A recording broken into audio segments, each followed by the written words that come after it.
Hey everybody, welcome back to Northernlion Plays the Binding of Isaac Afterbirth Plus. Oh baby, 47, 48 wins in a row.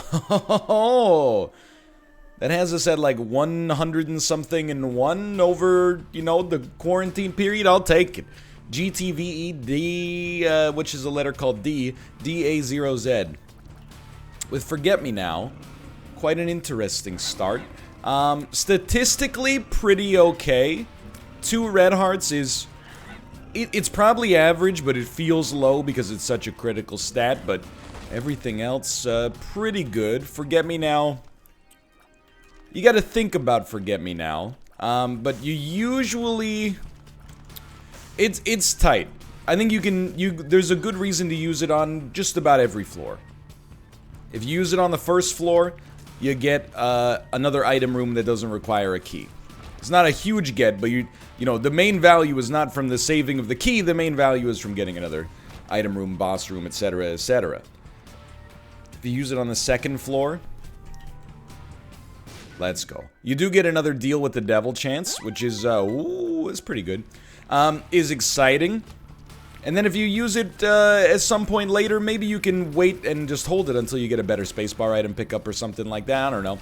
You could always use it to get out of boss rush, but that's not really a concern of mine for the present moment. Oh, you're still alive. Too bad you will die. Yeah, everything's been going pretty well on the Isaac front lately. I mean, yesterday we had a run that was long, but once we got Brittle Bones, it was pretty clear that it was gonna make it. It was just a matter of whether or not I would be a little bit late for my stream. And I'll tell you, I don't love Laz Rags, but on the other hand, I do like it a lot early. Because it means that even if we undergo like a complete catastrophe, we're still sitting pretty. And I think, I can't remember, because using Laz Rags is fairly like, you know, it's a niche thing. It's rarely do I use it tactically. I'm not going to say rarely is it used tactically, because as we've established many times, I don't know what other Isaac YouTubers and streamers are doing. Winning, that seems to be a big theme. That's about it. That's all I got. So I'm trying to emulate that part. I don't know about the rest, but I think it definitely gives you anemia. I think it also gives you a luck upgrade, or is that just if you become Respawn Lazarus, you know? So hold on, we're playing with fire here. Just wanted to tactically use the tower card, and I would say mission accomplished. It's tough, right? Like, do you want to come back as Lazarus right now? You do have a spirit heart backing you up. I would say that do you get a tears upgrade and a damage upgrade? Because like the anemia is doo-doo. We don't need it. Like it's when we get that item in the item room, we don't go, oh baby, it's anemia. We go, oh good, like another item we don't care about at all. But the opportunity to get it for free has me like, oh baby. Now you're speaking my language. I think we send this one. No, I don't think we send this one. Forget it. I think we're letting this roll as is right now. Let's stick with this. I'm gonna be honest, I lost confidence. I lost confidence that the right way to play this was to use Laz Rags. Here's my thinking. Instead, on this deal with the devil, we can give up all of our HP and maybe we'll die, maybe we won't. But then we can Forget Me Now and get another deal with the devil potentially, and like, who knows? Who knows? So why risk it, you know? If it was Dark Judas, we wouldn't be talking about it. We'd already be done, but it is what it is. I'll take it. We do have, I don't know if it's the right play, so to speak, but oh my god, how did I not get hit there? We do have way more utility with these pills as a result of the fact that, you know, well, I guess that's not true. I was like, well, if we get a health down, who cares? But like, I care, for one, and secondarily, what if it's not a health down? What if it's a tears down? Well, I didn't really consider that one. Okay, fair enough. Yeah, why am I'm making myself into the straw man now? I'm giving myself the nerd voice. We're still taking him, though. We gotta keep a little spice involved, right? Gotta keep a little spice involved. I hate to say it, by the way. And this, I wouldn't say this is gonna be an uncomfortable conversation, but if you're one of those people who, if anybody is like, oh, I saw a dog poop on the ground yesterday, you're like, can you not mention the existence of excrement I'm eating? Here's my thinking. If I'm not allowed to eat during my videos, you shouldn't be allowed to eat during my videos either. So just freaking get over it, dude. Anyway, we ordered in some Indian food last night. I have made some mistakes in the past recently.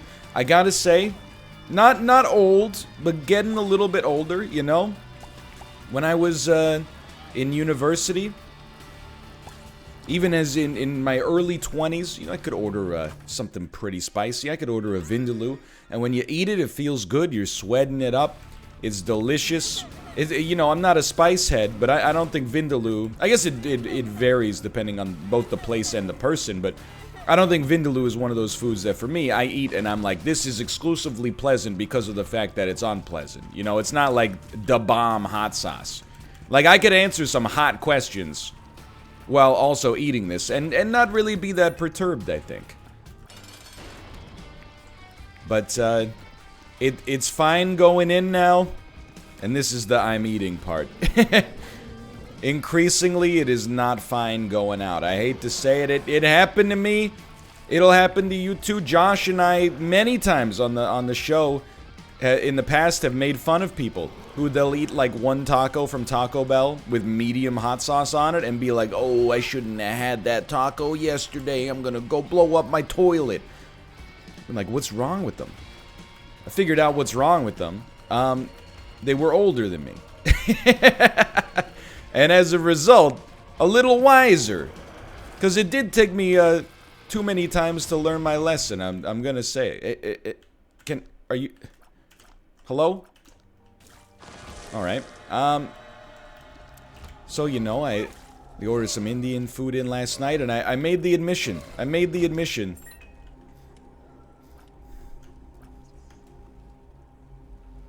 think we can send duality early here. And let's go see what's going on with our double key room. I don't really want to go to the shop. And then we'll probably pop the Forget Me Now. You know, I think there's phases in a person's life, you know? There's like the kids menu phase, where when you go out to a restaurant... Hold on, Perthrow, and Black Rune.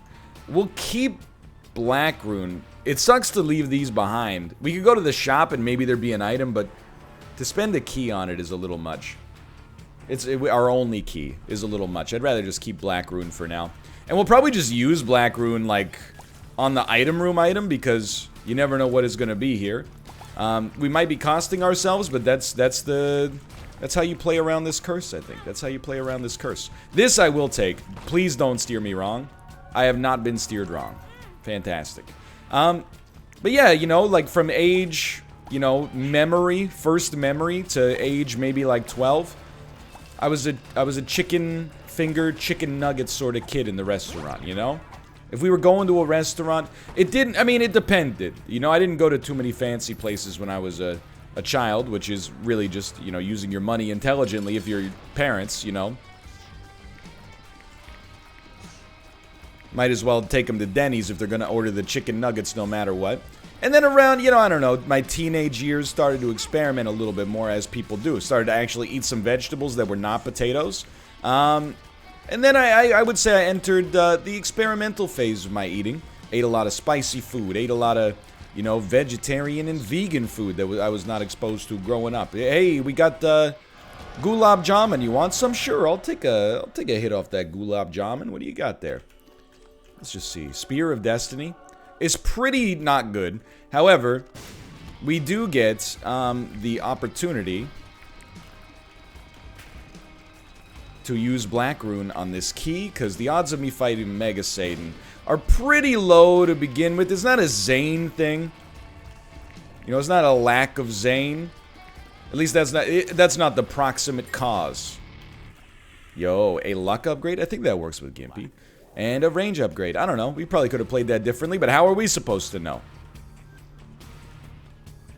Now I think I've entered, you know, I feel like a star athlete who probably should retire. You know what I mean?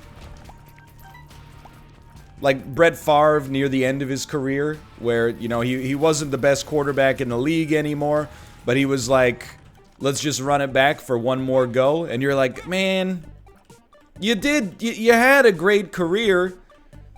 You're not gonna sour it, but it's like you can't keep clinging on to it forever. Similarly, I don't think there's anything. I'll live with that. I don't think there's anything coming down the pipe for me that's gonna be like, oh, the late game surge into the spicy food category. You know what I mean? I think this is just where I am. I'll eat spicy food. It doesn't bother me, but gotta be a little bit more cautious so as not to torture myself later. Anyway, that's way too much information, but it's just a realization. You know, it happened to me. It could happen to you as well. Maybe it won't. I don't know. And as you can tell, that's pretty much the only anecdote I got going on in my life. Because I'm still inside. Because I was gonna go to the gym. Because there was like one active case. And then they reopened stuff. And now there's like, you know, not an active case, sorry, new case. And now there's like, you know, 20 new cases. And I'm like, well, maybe I'll just chill out for a little bit. So I still am not really leaving the house. We got, you know, we're quarantining for 3 now. Give me some HP, please. That's not HP. But it is what it is. I'm not salty about it. Life goes on, and it's a good time. I will say the real, like, what's going on in my life right now is like I spent at least, well, it was about an hour. Let's call it an hour. An hour last night changing my mouse DPI. Okay, so there's something going on in here. One sec. Changing my mouse DPI, and then also like in Warzone changing. I really wanted you to just blow that up, but you know, what a waste. What a waste. Let's just call it what it is. It was a waste. But we still got Demon Judgment back here. Getting my mouse settings and my sensitivity. I watched a YouTube video from somebody with a flashing Adobe Premiere template intro that was like, you know, God Gamer. Spun around 360 degrees. It got bigger and smaller. And actually, the guy was really nice. And I can relate to this because it's like, he probably made that name when he was like, you know, 20. And he was like, I'm going to be the best gamer on YouTube. Now he's like 29, and he's like, I just want to drink coffee and look at the sunrise, but I'm stuck with this name. It's relatable, right? But I watched his video, and I got myself, you know, I went through a little test that he did. I found what I would consider to be my perfect mouse sensitivity. You know why? I want to help my good friend Apollo in Warzone. So I went through the trials and tribulations last night, and I was having a good time doing it. I will admit, I don't think there's like, well, let me rephrase. Is it too late to become an esports professional? Yes. 100%. Now, I don't know, like in a very, very fringe case, like for example, if Isaac all of a sudden, after the DLC comes out, becomes the hottest esport, I might have a chance. I don't think I'd be in there, but I'd have a head start on a lot of the people that were pivoting from Valorant, probably. But I still think, you know, the Yasuos of the world would pass me pretty soon. I just, and really it's not about a lack of natural talent, it's just the path you take in life and a little bit of timing. You know, my timing was really good for YouTube and Twitch. I was there pretty soon after they started. There wasn't a whole lot of competition, which was lucky for me. And I, you know, had a unique angle. I was an indie game guy and, you know, did long-form stream of consciousness style content that a lot of people were into, and here we are. My timing is pretty bad as a 31, nearly 32-year-old man who was like, you know what, now's the time. With a newborn baby on the way, now's the time to really double down on my first-person shooter training. I can't afford, I just don't have the time to spend, you know, 2.5 hours a day in Kovacs Aim Trainer. So if you're in the position where you got that ability, you're gonna have an advantage. And you know, you accept it. You can't have it all in life, you know? Born too early to explore the stars, too late to explore the seas, just in time to browse dank memes. You've seen the image. You've seen the image. I'm not sore about it, but still, I think, you know, you can always improve. You can always get better, and that's really what I'm trying to... I mean, I think a certain element of practice, and, you know, I'm not really, like, an expert at many things in life. I'm definitely an expert at making Isaac videos, for certain. Like, I'm not... I really do have a... I don't know. People, I've heard them talk like, man, you wouldn't believe the things people say about you during, like, Check the Wire when you do it live. I didn't call myself talentless, but I said, you know, it really doesn't take a whole lot of skill to do what we do. And somebody said, NL's imposter syndrome is so bad, he should go see a therapist. I was like, dude, if you're telling streamers to go see therapists because of jokes that they're making on their program, you need to see a therapist. You probably already are, and that's why you're recommending it. I mean, that's, you know... In general, I'm sure that the opinions that a lot of people seem to hold is that, you know, just everybody seeing a therapist will probably be good for them. But that's beside the point. You don't realize that you're kind of doing you got like a little cyberbully tactic there, but you're veiling it in niceness so that it seems like you're being wholesome, but actually you're being kind of a weirdo. Anyway, if you're watching this, I apologize, but it is the truth. I'm not using compost that well. Historically, compost is not really... That's not my sweet spot. It's not my tempo. So I think we're gonna move on. You know what? Let's placate the viewers here. Let's use Dogtooth for its intended purpose now that we got some bombs. Okay? Look, I'm not going to hold that against you or against Dogtooth. That's Isaac, baby. Thought there might be a regular secret room there, but that's okay. Anyway, but you know, I at the risk of sounding like I'm tooting my own horn, which is something you never want to do when you're a streamer, because you got to remember that, you know, we already have inflated egos to begin with, because we could, like, you know, cut our nails on stream and a few thousand people will watch and be like, this is the greatest thing I've ever seen. It does take a lot of skill to record an Isaac episode, to be honest, and make it entertaining. Like, just to record it takes a little bit of skill, but to, you know, talk for 35 minutes uninterrupted and make it somewhat engaging some of the time. I'm not going to say all the time, but the thing is, you never know until it's already out, you know? And then, you know, it takes a decent amount of skill to be able to repeat that every day or multiple times a day over the course of, like, you know, a decade. So I'm definitely, I got a skill there, but for the most part, I wouldn't call myself skillless. But all I'm going to say is every time I do the dishes, my wife comes by and inspects the dishes and then goes, you know what, I think I'm just going to do them again. So, and it's not like I'm half, you know whatting it, you know? I'm trying. I'm like, because it's embarrassing. You're like, the last time I did the dishes, they were not done to a satisfactory level. I don't regret it. I don't regret it in the least. It's actually amazing for us. So I'm like, I'm gonna make sure these are all spotless. And then I do them, and they're spotless, and then she comes over, and she's like, look at this, there's a big, like, oil stain on this one. And I'm like, how did I not see that? She's absolutely correct.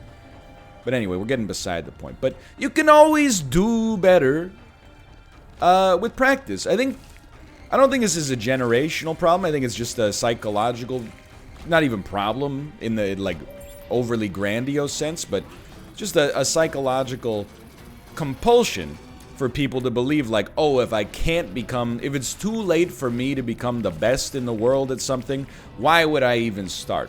It's just one of those things you say that's gonna hold you back, you know? And I'll tell you, the main impetus for this really does come from programming, you know?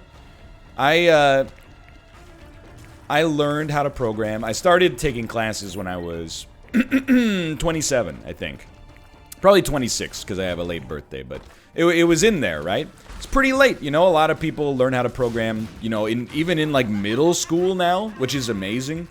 I will, look, I'm not one of those people who's like, everybody should learn to code. If anything, I would like it if a lot less people learned how to code, because if this whole YouTube Twitch thing goes sideways, I'd like there to still be, you know, a lucrative job market available for me. If it hasn't already been, compromised by the fact that, you know, so many people are doing it now because it's fun, quite frankly, and also attractive for a lot of people. But in terms of like preparing the next generation, not just for the workforce, but skills that are useful for life, I mean, I would much rather have, like, you know, my fourth grader take a programming class than, like, you know, cursive writing. I mean, I would rather have them take a... Even in high school, I would rather see, like, at least be offered, like, a programming class versus, like, you know, 11th grade chemistry. Look, I'm not anti-chemistry. This isn't like a weird, like, oh, I have a degree in biology, so I'm a snob about chemistry sort of thing. It's not like that at all. It's more just like, at least with the way our educational system is set up, you can learn all the chemistry stuff in high school, but when you get to your first year of university, if you're taking a chemistry degree, you're learning it all over anyway. For the average person, I think they'd be better off learning, like, an algorithmic and iterative way to approach problem solving instead of, like, oh, you know, the stuff on the right side of the periodic table matches up with the stuff on the left side of the periodic table based on how many free electrons they've got. But anyway, we don't need to get into it. I'm not trying to be anti-chemistry. I'm very pro-chemistry. Yeah, don't learn how to program. Learn how to do titrations. We need more chemists out there. And leave more open spots in the entry-level programming job market for me. But it's easy to be like, you know, a lot of people learned how to program a decade ago. I don't know if we should still be going in here, dude. But here we are. You know, you're like, by the time you've taken like a year of programming classes, you're programming at the level of like the average like 17-year-old that has an AP class in their high school. It could be a little demoralizing. I definitely see why as people get older, they start to be like, oh, it's too late for me to learn stuff. But I don't think that's a good attitude to have. The reality of this situation is, if you're listening to this, and I hope that if this strikes you as being a blow to the psyche, I apologize, but it really shouldn't. Stop carrying that millennial energy with you, okay? If you're listening to this, it's probably too late for you to become the best in the world at anything huge, you know? Like, if you're watching this and you're 26 and you're like, my dream is to play in the NBA, I'm gonna be that guy that's like, first off, how tall are you? And secondly, like, have you ever played, like, you know, did you play college basketball?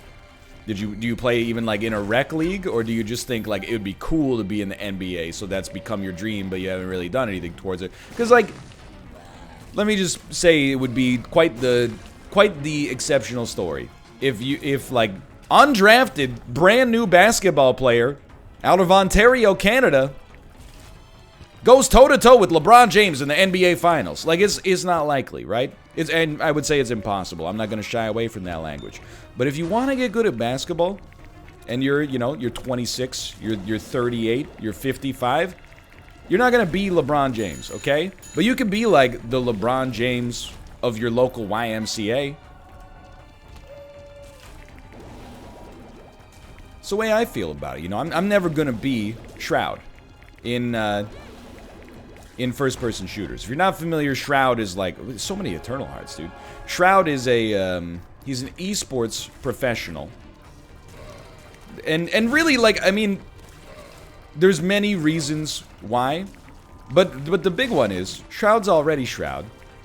I'm starting with a huge deficit. And moreover, we got different... Like, I'm not going to say that, oh, I have too much of a life. But really, like, you know, if I was... as successful as Shroud playing the games that Shroud plays, I would play them more often, you know what I mean? But Shroud's got a huge advantage because everyone loves watching him play those games. And on top of that, he's naturally more talented in that domain, I think, or at least he played a lot more of it growing up. You get the idea. However, I could maybe become, like, maybe not Shroud, but I could get in there. You know, I could be the Shroud of the bad players. I could be a pub stomper or something like that. I wouldn't mind being a pub stomper. You give me money, I'm willing to take that. I think there's something about that, you know? And it turns out, you know, when I was, taking programming classes. I was like, you know, is it too late for me to found the next Facebook? Maybe, maybe not. However, I don't want to, first off. But secondly, I could still, you know, I'm not competing with the Mark Zuckerbergs in the world. What if I just tried to be like, you know, I tried to get the highest mark in the class? You get the highest mark in the class, then you're like, okay, what if I get a higher mark in this class than I got in the last class? And before you know it, you're actually pretty good. So that's my thoughts on the value of practice. You know, if you guys, it applied to working out too, you know? Because when I don't know about you guys, I think this is pretty common. But like when I get into something, especially when I was younger, I would get like obsessed. Like if I wanted to learn a skill, especially if it was like summer vacation, I would immerse myself in that skill for, you know, 10 hours a day for a month.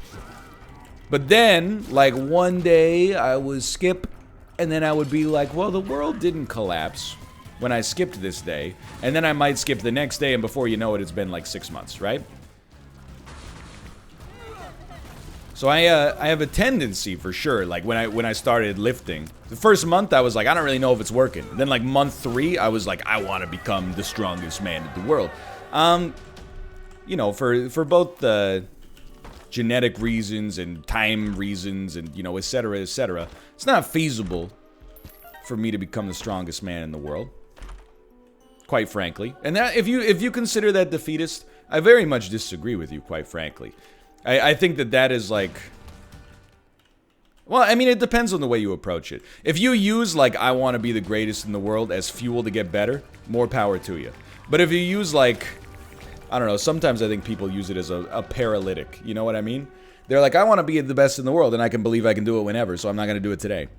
But I can still, you know, I could be the strongest person who works out between 10 a.m. and noon at my gym, and then maybe I could be the strongest person who worked out at my gym today, and then maybe I could be the strongest person who goes to my gym, and then maybe, you know, you get the idea. You make like incremental goals, and it's still progress. And the beauty is, I really think, and I've struggled with this too in my life, but I'm a lot better about it now. When you know nothing about a skill, I think people put the cart in front of the horse way too much. Like, nobody is like, I want to learn how... Well, that's not true. But oftentimes people are like, I want to learn how to program. Not so I can program, but so I can make the next Snapchat and make like $1 billion, right? Okay, I mean, it's good to have goals, even if your goal is like materialistic like that. If it gives you motivation to, you know, to grind on it, then more power to you. On the other hand, why don't you start by just like learning how to write like a single line of code?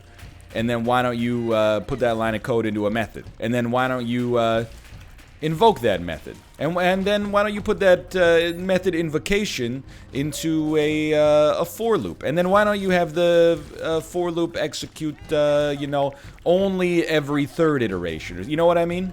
Like, you gotta start slow. Like, don't you think it's a little weird? You know, you pick up like Kovacs Aim Trainer to become great at FPS. And you're not like, I want to get better. You're like, I'm going to be on FaZe Clan, dude. Just take it slow. You're putting pressure on yourself, but also it's just not fair to the people who have grinded. I think we do want the torn photo here. The great thing about where we're at on this run, and I mean, you should be able to tell this already. This one is already popped off. Like, we are already in pretty easy win territory. I wouldn't say 100% guaranteed, because our HP is not bad, but it could start to get slightly touchy. But with Unicorn Stump, now that I think about it, we're like, we got it under control. This one came together nicely and pretty quickly at that. But yeah, so that's my thoughts on practice. You know, I'm not really worried about becoming the next Choco Taco, or, you know, even the next HC Justin. But if I could like at least be in there and help out a little bit more, I would have more fun on Team Unity, and I think that Team Unity would have more fun with me as well. So, you know what I mean? It's nice to have goals, even if the goal is a little bit foolish. In the sense that, like, nobody really cares if I get better at a first-person shooter. Anyway, so I wouldn't expect, you know, next Tuesday to watch me drop like a 20 spot in Warzone. But if I could at least embarrass myself a little bit less, I would be stoked. So that's really was, you know, that's what I did last night, more or less. Along with, like, you know, a lot of work. That's where we're at. It's fun. It's the number one thing. I resented it a little bit. I'm not afraid to say it. I resented it a little bit when I was going to school for programming, and sometimes my colleagues would be like, you know, you're already doing pretty well in life. Why add this extra pressure on yourself? There's an element of that. Like, there were definitely assignments that I did where I was like, I would be having more fun playing, you know, Rocket League right now. So many Curse of the Blind, dude. But at the same time, all in all, I had a lot of fun and was kind of like, if you'll forgive the terminology, so many Curse of the Blind, dude. A little bit like self-actualized when I was in programming class as well, you know?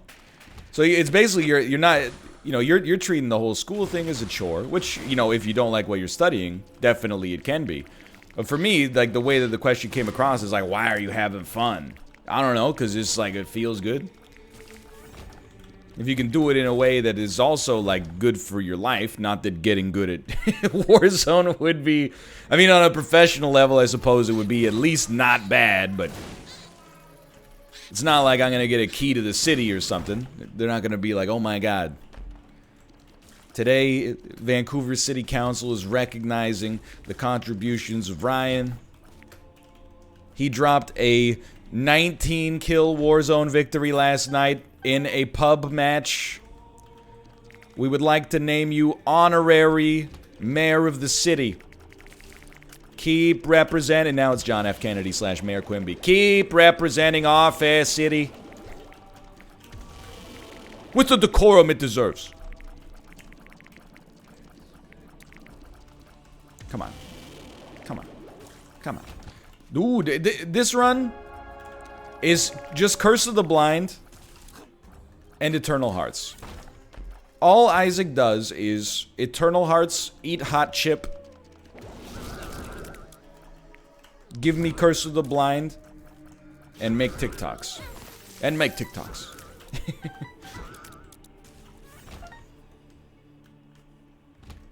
Well, we're just gonna keep pressing the spacebar as we go into each room. Unicorn Stump was a huge get for us on this run. I mean, obviously, but like, for all the deals with the devil, which we always took as deals with the angel just because they're rarer, although not better, clearly, as like the sum total of our items will make very clear here. Without Unicorn Stump, this run is like, it's a little stinky, you know? Rate of fire is good, damage is terrible, and then all of our... Actually, rate of fire is great, let's be honest, but all of our, like, you know, other items, not particularly relevant at all. Like Guardian Spear, like, you know what I mean. Guardian Angel's nice, like, I love having the orbitals, but mostly because of Unicorn Stump, quite frankly. Just get me away from here. It's alright, though. This, I mean, you can't ask for a... If every run on our streak was like this, I'd be a very happy man, you know? These are safe and easy runs, the likes of which you can be pretty confident will lead you to victory.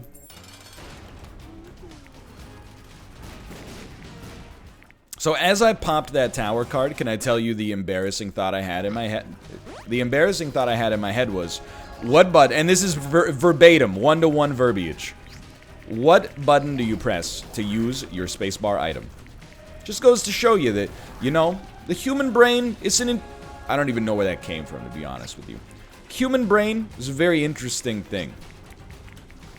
It's, on the one hand, it's perhaps, you know, evolution's most incredible superpower, quite frankly. I know, like, we watch, like, Planet Earth and stuff like that. You look at, like, you know, bats, and you're like, oh my god, echolocation. Imagine if you could, like, see in the dark. Wouldn't that be incredible? Sure, the bat, if it could comprehend, is like, I'll trade ya. You can see in the dark, and I'll take an incredibly powerful organic supercomputer. Fair enough, bats. I wasn't trying to punch down. I'm just saying, like, you know, you got to appreciate what you got as well. But on the other hand, because it is just a, you know, wet sack of meat with electricity pumping through it. There are also times where it just gets things wrong. And I'm going to tell you, this is one of those runs where I'm not going to fight Mega Satan unless we pick up some, like, amazing items. But, like, Mega Satan is... He hard counters this low damage run where really the only reason we're strong, and Holy Mantle's admittedly, like, incredible with what we got going on as well. But the only reason we're strong is because we get a recharge on our most powerful abilities every single room. You know, Holy Mantle, Unicorn Stomp, etc., etc. I am saying, non-controversially, I don't think Mega Satan would kill us, but I definitely think he could kill us fairly realistically. So if you want to call me a coward, go ahead, call me a coward. You can be a non-coward with your, you know, 4-game win streak. You can brag about on Reddit, and I'm going to hold on for win number 49 here. And eat at the chillest restaurants and hang with the coolest people. It's a copy pasta. You know the one. There's only like 8 copy pastas. What did you say to me? I graduated top of my class in the Navy SEALs. I have over 300 confirmed kills, etc., etc. I saw NL at the grocery store yesterday, and I went up to him and said, oh, I don't want to bother you. And he said, oh, like you do it right now? And then he asked for all the chocolate bars to be scanned individually for electrical interference. I'm trying to think of what else there is. There's the one where it's like, I met a famous person and my baby started to cry, and I swear to God, they pulled up their shirt and breastfed him right there. Trying to remember the other ones. Hi, holds up Spork. I am to Penguin of Doom. Something like that. You know the ones. I just find it funny you guys would make fun of Streamer. He eats at the chillest restaurants. He hangs with the hottest ladies. Well, that part's true. My wife. Yo, did you know John in the golf club hits you with the Borat impression? I had no idea until I... Well, he doesn't say my wife. That would be a little out of the pocket for John. But he does go, very nice. I respect it. I respect the man who's not afraid to... not afraid to respect Borat. On this channel, we respect Borat. NL, Borat has a lot of offensive stuff in it. You literally don't understand the movie. Yes, it does. It's a character doing offensive stuff, not to be like, ha ha ha, that's offensive, but to get real people to be like, you know what? I agree with the offensive stuff this guy is saying. And then you go, what? Borat is not a real person. You, on the other hand, are like, you know, John from Louisiana, and you're like, this Borat guy's saying stuff that everybody's thinking? No, he's not. He's saying the stuff that you're thinking, and that's scary. Anyway, we made it through here. For now, thanks for watching. That's win 49. If you enjoyed the episode, please do click the like button. Apart from that, thanks for your support, and I'll see you next time. See ya. I'll see ya.